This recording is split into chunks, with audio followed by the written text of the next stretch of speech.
Nah, isi surat itu berisi tentang proses perjalanan hukum ini terkait dengan substansi perkara ini yang menurut hemat kami tidak dapat dibuktikan secara hukum, sehingga menjadi hal yang wajib perkara terhadap Pak Firly dihentikan. Jadi isi surat kami itu. Kami meminta kepada Kapolri supaya menghentikan perkara ini dengan mengeluarkan SP3. Nah, mengenai sikap penyidik terhadap apa tadi isi surat ya, nanti bisa ditanyakan langsung ke penyidiknya gitu. Nah, yang kedua, menurut kuasa hukum kasus ini apakah ada muatan di luar konteks hukum ya? Ya, kami tidak bisa menjelaskan secara detail terkait konteks itu gitu. Ya, tapi mungkin teman-teman jurnalis juga bisa mengamati, mencermati hal itu bisa aja terjadi gitu. Tapi pada dasarnya, menurut hemat kami, sepanjang tidak dibuktikan secara hukum, secara material, baik saksi, alat bukti, perlu kami jelaskan juga ya.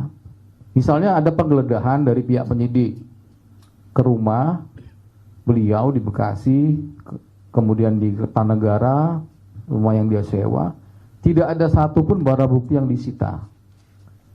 Nah, ini kan di framing seolah-olah Pak Firly ini penjahat gitu ya, sehingga rumahnya perlu digeledah, apartemen perlu digeledah, tapi tidak ada satupun barang bukti gitu yang perlu diluruskan. Nah, mengenai pertanyaan apakah nanti kalau dipanggil kembali, kami berkali-kali menanyakan kepada penyidik, beliau ini sudah diperiksa lebih dari 5 kali. Untuk konteks panggilan hari ini udah 7 kali panggilan gitu. 2 kali memang ada konfirmasi ketidakhadiran beliau. Tapi sebelum konfirmasi, sebelum panggilan itu dilaksanakan, kami bertanya dulu ke penyidik, ini mau diperiksa tentang apa lagi gitu. Hal apa lagi yang ingin digali oleh beliau gitu. Secara substansi itu sudah beliau sampaikan mulai dari keterangan sebagai saksi. Misal mengenai aliran dana ya. Aliran dana pada saat tanggal 2 Maret yang dituduhkan pada beliau melalui ajudannya, mantan Pak SCL menyerahkan dana kepada ajudannya Pak Firly di lapangan bulu tangkis. Itu sudah dibantah, sudah diklarifikasi, sudah ada ditemukan antara ajudannya Pak SCL dengan ajudannya Pak Firly. Mereka tidak saling kenal, dan bahkan pada tanggal 2 Maret itu ajudannya Pak Firly lagi sakit COVID, lagi dirawat di rumah sakit. Bagaimana mungkin dia lagi sakit di framing seolah-olah dia menerima dana dari ajudannya Pak SCL, dan itu sudah diklarifikasi, dibantah dalam pemeriksaan awal beliau. Yang kedua, tuduhan terkait ada pertemuan di rumah PT IKA antara beliau dengan Pak SCL didampingi oleh Sekjennya Pertanian Pak Kasdi dan Direktur Asintan Pak Muhammad Atta. Bagaimana mungkin pertemuan itu bisa dihadirin, seolah dihadirin pada saat pemeriksaan saksi yang menjaga rumah itu, office boy yang menjaga rumah itu tidak pernah bilang nggak ada pertemuan. Ada dua saksi. Nah, 2 saksi ini tidak pernah diperiksa oleh pihak penyidik Polda. Kenapa? Ya karena ini dianggap menguntungkan posisi Pak Firly gitu. Nah, fitnah ini yang harus kita luruskan gitu. Ada framing tuduhan yang seolah-olah ada, kemudian ada framing yang berita tentang pertemuan dia di GOR itu. Padahal inisiatif pertemuan itu dari Pak SCL sendiri gitu. Bukan dari Pak Firly. Dia didatangi oleh menteri ya, secara ada ketimuran tidak mungkin menolak. Nah, itu penjelasan kami ya. Nah, terlepas dari aroma politis di luar konteks hukum ya, teman-teman sendiri yang bisa menilai, mencermati gitu. Ada apa dalam perkara ini? Seperti itu penjelasan kami. Bagaimana teman-teman? Apakah dirasa cukup atau kita buka sesi kedua? Ya, silakan ya. 3 pertanyaan ya. 3 penanya.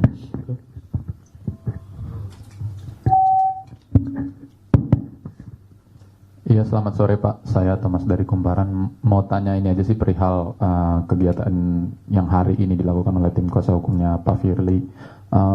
Tadi kan udah sempat ke Polda Metro dan juga ke Barreskrim Polri.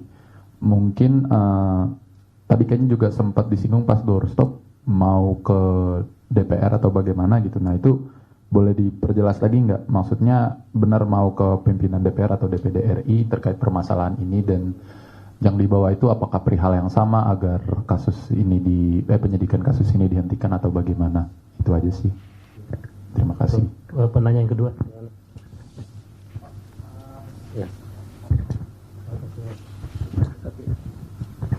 Saya Bonfilio dari Ermol. Ini kan Pak Yusril pernah bilang sebagai pengamat hukum tata negara kalau kasus ini ada kejanggalan. Nah sekarang Pak Yusril sudah menjadi Menko Hukum kan. Terkait itu ada tanggapan dari kuasa hukum sendiri, gitu. Izin. Ya, silakan. Pak, saya Bahtiar dari beritanasional.com. Ingin bertanya terkait tadi apa yang dijelaskan oleh Pak Ian itu kan terkait dengan permintaan untuk menggugurkan SP3 dengan berbagai kejanggalan yang sudah ada. Kalau kita lihat ke belakang kan riwayat pra peradilan kan sempat ditolak ya Pak ya, di PN Jaksel, kemudian sempat mengajukan lagi tapi itu dicabut. Nah, permasalahannya di sini kan seperti yang tadi disampaikan, kejanggalan-kejanggalan itu kan sebenarnya masuk ke pokok perkara ya Pak ya. Alangkah baiknya menurut pandangan dari kuasa hukum, apakah alangkah baiknya sebenarnya perkara ini segera menaik ke meja hijau saja Pak? Jadi pembuktiannya itu biar lebih jelas. Ini kan karena berlarut-larut. Seperti itu Pak. Terima kasih. Mungkin untuk sesi kedua cukup ya, biar jawab tambahnya. Baik, terima kasih atas pertanyaannya, Mas Thomas. Iya betul, kegiatan kami hari ini ke Polda Metro memberitahu kepada penyidik bahwa Pak Firly tidak dapat hadir pemeriksaan hari ini. Nah, kemudian langkahnya juga kami perlu sampaikan bahwa tim PH juga akan membuat surat kepada DPR RI, terutama Komisi 3, untuk juga merespon persoalan terkait dengan proses hukum kepada Pak Firly gitu.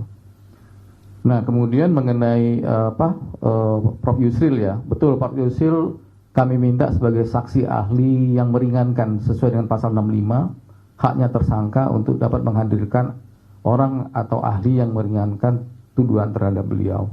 Prof Yusril sudah memberikan keterangan di Barreskrim pada saat itu. Nah, kami juga tidak bisa misalnya menarik-narik ya dengan kedudukan beliau selaku Menko Hukum dan HAM Imigrasi dan Masyarakat. Tapi yang jelas pada saat itu dia dalam kapasitas sebagai ahli yang meringankan, saksi ahli yang meringankan, saksi ahli adecat gitu. Nah, terkait dengan masalah pra peradilan pertama itu kami bukan ditolak, tapi gugatan kami, permohonan kami tidak dapat diterima di NO istilahnya, di operan berkerat, terkait dengan mungkin proses belum masuk pokok perkara ya. Nah, mengenai apakah perkara ini harus naik, tentu kan ada syarat-syaratnya dulu ya. Syarat-syarat untuk naik berkas perkara itu pengadilan, kalau syaratnya tidak memenuhi sesuai dengan aturan yang diatur dalam KUHP pasal 109 itu, ya tidak bisa gitu. Syarat-syaratnya tidak memenuhi syarat formil maupun syarat material gitu. Unsur-unsur pasal yang didakwakan tidak terpenuhi. Unsur misalnya saksi yang melihat langsung, mendengar dan mengalami tidak ada. Alat bukti terkait dengan uang yang katanya diterima oleh beliau tidak ada gitu. Apalagi selain alat bukti uang, saksi, petunjuk juga tidak ada. Nah, itu yang menurut hemat kami ya tidak layak untuk dinaikkan, kecuali memang sudah memenuhi syarat ya, sehingga proses perkara ini bisa dinaikkan. Tentu kami percaya betul kepada profesionalitas jaksa peneliti pada Kejati DKI. Kenapa sampai bolak-balik berkas perkara ini secara formal 2 kali, secara informal lebih dari 5 kali koordinasi mereka? Artinya apa? Artinya berkas perkara ini tidak memenuhi syarat gitu untuk dinaikkan ke meja hijau atau ke proses persidangan. Nah, ya momenlah sekarang dengan berbesar hati semestinya pihak penyidik Diskrim Polda Metro Jaya mengeluarkan SP3 surat penghentian proses penyidikan sehingga proses ketidakadilan yang diterima oleh Pak Firly itu selesai. Dua kali beliau dicekal untuk keluar negeri dengan alasan perkaranya masih berjalan. Nah, tapi sekarang inilah momennya menurut kami pihak penyidik Diskrim Polda Metro Jaya mengeluarkan SP3. Demikian penjelasan kami. Bagaimana rekan-rekan media? Apakah cukup ya? Masih ada ya? Perjelas Pak, yang Ya. DPR itu untuk meminta penghentian penyidikan juga ya Pak? Itu maksudnya? Atau bagaimana? Oh ya, karena kapasitasnya itu merespon laporan pengaduan dari masyarakat, tentu seperti itu yang kita harapkan gitu, ya melalui Komisi 3 gitu. Gitu aja. Ya, teman-teman ya. Terasa cukup ya? Apa masih ada? Apa kita buka sesi ketiga? Silakan. Tadi mungkin bisa dijelaskan dulu, berarti ini kan kasusnya kan sudah berlarut-larut. Mungkin dari Pak Firly sendiri ada nggak sih Pak kerugian yang dialami dia baik secara material maupun immaterial, mungkin kerugian atas perkara ini yang tak kunjung jelas gitu Pak? Mungkin bisa dibeberkan.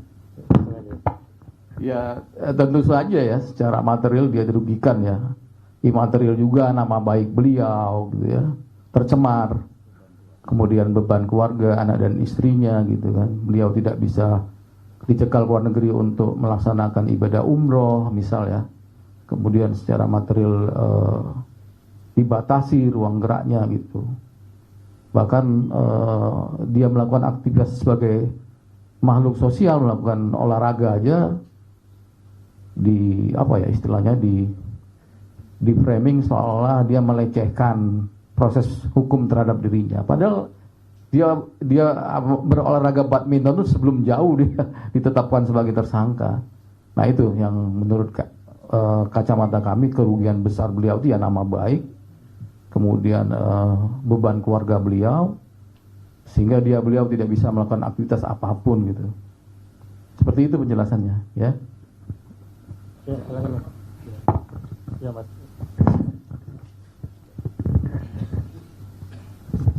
Ya Pak, saya Ansari dari bisnis. Pak, tadi kata Bapak sendiri selama 1 tahun ini penyidik Polda Metro belum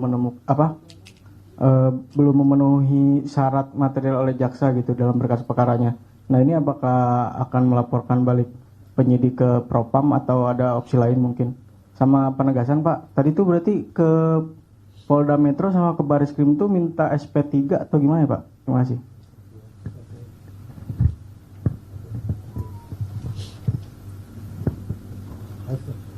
Silakan.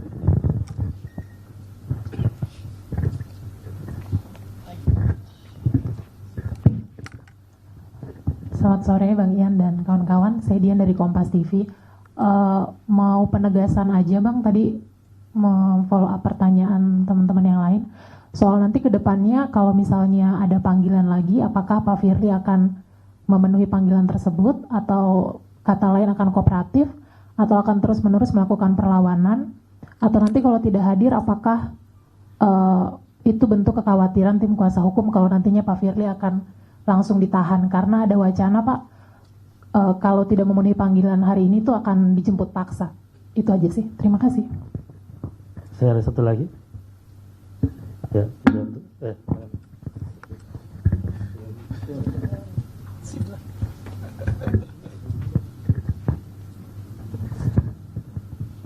terima kasih. Mas, saya mau tanya terkait, saya Taufik dari Detik. Saya mau tanya terkait selama setahun ini kegiatan Pak Firly terus apa aja? Terus katanya tadi disebutkan bahwa ruang geraknya dibatasi. Terus kegiatan selama ini Pak Firly ngapain aja? Itu aja sih. Baik ya. Mengenai syarat tidak terpenuhi syarat material ya oleh penyidik Polda ya. Kemudian kegiatan kami tadi, betul kami ke Polda menemui penyidik, kemudian membuat surat ke Kapolda untuk supaya pihak Kapolda selaku pimpinan Diskrimsus mengeluarkan SP3. Itu satu.